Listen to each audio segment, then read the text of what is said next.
Hello, YouTube. I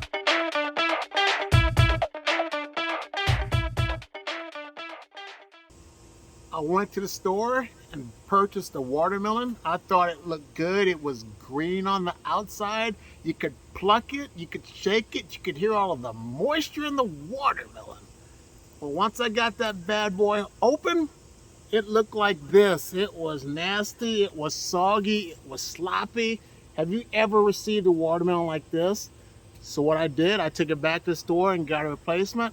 And how I'm gonna reuse this is I'm gonna feed it to my worms. My worms aren't gonna complain about this watermelon, but I'm gonna take a look and see how my new one looks to see if there's any difference.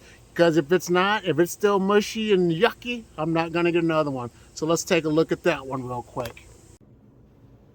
Here is the new watermelon. I was fully refunded. So I'm about to open this bad boy up and see how it looks. Oh yeah, this is a lot better piece.